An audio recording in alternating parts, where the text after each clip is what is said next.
Bonjour, aujourd'hui je vais vous lire le texte gagnant du Marathon d'écriture intercollégiale 2009, qui est un 24 heures d'écriture où plus de 225 étudiants provenant de tous les cégeps de la province viennent écrire pendant 24 heures.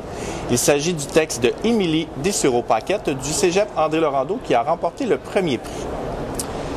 Ouvre la porte de la remise et sors ton vélo maintenant. Je t'emmènerai. Je parle encore du futur, mais tu comprends bien qu'il appartient déjà à maintenant. Je t'emmènerai donc à l'autre bout de l'île, à l'autre bout de la Chine. Pas la grande Chine, celle avec la muraille, mais la petite avec ses voiliers au bout de Montréal. Pour maintenant, la petite est suffisante. Il ne sert à rien de prendre un taxi jusqu'à l'aéroport, d'acheter des billets hors de prix et d'aller voir ce qu'il y a de plus beau à l'autre bout de la terre. Comme cette chute, cette rivière et cette forêt gigantesque que ta mère te montrait plus jeune dans ses fameux livres des géographies. Forêt qui, maintenant, n'existe qu'à moitié.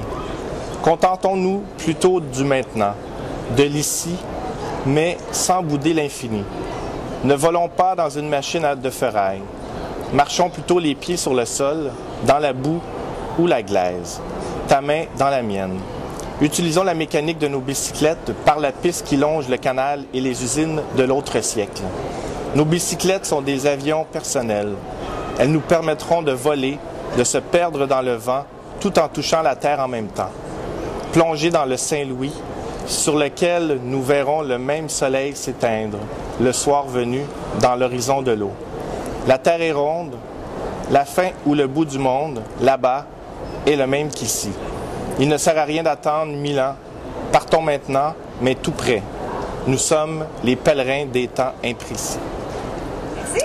Merci.